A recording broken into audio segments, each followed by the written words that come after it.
ವಿದ್ಯಾರ್ಥಿಗಳೇ, ನಿನ್ನೆ ಆಲ್ರೆಡಿ ಕ್ಲಾಸಲ್ಲಿ ನಾವು ಸ್ವರಗಳು ಯೋಗವಾಹಗಳ ಬಗ್ಗೆ ತಿಳ್ಕೊಂಡಿದ್ವಿ.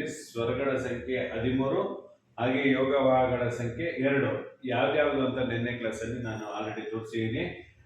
ಇವತ್ತಿನ ವಿಡಿಯೋನ K2 ಅಂದ್ರೆ ಕನ್ನಡ 2 ಅಂತ ನಾವು ಎರಡನೇ ವಿಡಿಯೋ ಆಗಿ ಇದು ನೋಡ್ತಾ ಇರೋದ್ರಿಂದ K2 ಅಂತ ಹಾಕಿದ್ದೀನಿ.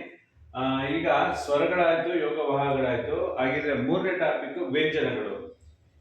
ಈ ವ್ಯಂಜನಗಳನ್ನ ನಾವು ಸ್ಟೂಡೆಂಟ್ಸ್ ಎರಡು ವಿಧಗಳಾಗಿ ನೋಡ್ತೀವಿ. ಒಂದು ವರ್ಗೀಯ ವ್ಯಂಜನ, ಎರಡನೇದು ಅವರ್ಗೀಯ ವ್ಯಂಜನ ಅಂತ.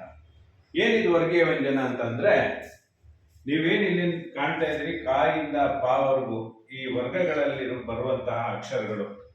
ಕ, ಖ, ಘ, ಗ, ಜ್ಞ. ಅದೇ ಚ ವರ್ಗದಲ್ಲಿ ಛ, ಛ, ಝ, ಝ, ಜ್ಞ. ಟ ವರ್ಗದಲ್ಲಿ ಟ, ಠ, ಢ, ಢ, ಣ. ತ ವರ್ಗದಲ್ಲಿ ಥ, ಥ, ಧ, ಧ, ನ.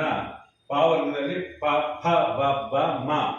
ಇದೇನು ನೀವು ಇಷ್ಟು ನೋಡಿದ್ರಿ, ಈ ಕಾಲಂ ನೀವೇನು ನೋಡ್ತಾ ಇದ್ದೀರಿ, ಈ ಏನು ಅಕ್ಷರಗಳು ಕಾಣ್ತಾ ಇದೆ, ಇವುಗಳನ್ನ ನಾವು 25 ಅಕ್ಷರಗಳು ವರ್ಗೀಯ ವ್ಯಂಜನ ಅಂತ ಕರಿತೀವಿ.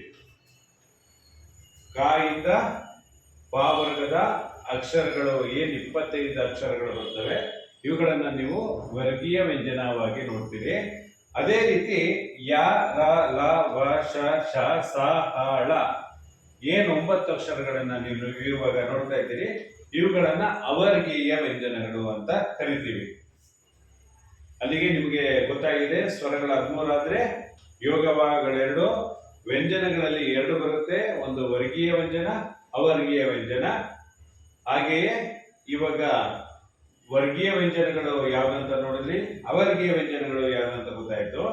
ಹಾಗಿದ್ರೆ ಇಲ್ಲಿ ನಾನು ರೆಡ್ ಅಲ್ಲಿ ಒಂದು ಮಾರ್ಕ್ ಮಾಡಿದ್ದೀನಲ್ಲ, ಇಲ್ಲಿ ರೆಡ್ ಅಲ್ಲಿ ಮಾರ್ಕ್ ಮಾಡಿರೋದು, ಹಾಗೆ ಬ್ಲೂ ಅಲ್ಲಿ ಮಾರ್ಕ್ ಮಾಡಿರೋದು ಏನಂತಂದ್ರೆ, ಈ ಏನು ಮೊದಲನೇ ಲೈನು, ಮೂರನೇ ಲೈನು, ಇವುಗಳನ್ನ ಏನು ನೀವು ನೋಡ್ತೀರಿ, ಇವುಗಳನ್ನ ಅಲ್ಪ ಪ್ರಾಣ ಅಂತ ಹೇಳ್ತಾರೆ. ನಿನ್ನೆ ಕ್ಲಾಸಲ್ಲಿ ನಾವು ರಸ್ವಸ್ವರ, ದೀರ್ಘಸ್ವರ ಅಂತ ಹೇಳಿದ್ವಲ್ಲ, ಹಾಗೇನೆ ಇಲ್ಲಿ ಅಲ್ಪ ಪ್ರಾಣ 1 ಮತ್ತೆ 3ನೇ ಲೈನ್ ಅಂದ್ರೆ, ಇನ್ನ 2ನೇ ಲೈನು ಮತ್ತೆ 4ನೇ ಲೈನ್ ಅಲ್ಲಿರುವಂತಹ ಅಕ್ಷರಗಳು ಮಹಾಪ್ರಾಣ ಅಕ್ಷರಗಳು. ಇನ್ನ ಇದರಲ್ಲಿರುವಂಥದ್ದು ಅನುನಾಸಿಕ ಅಂತ ಈ 5 ಅಕ್ಷರಗಳು ಬರುತ್ತೆ.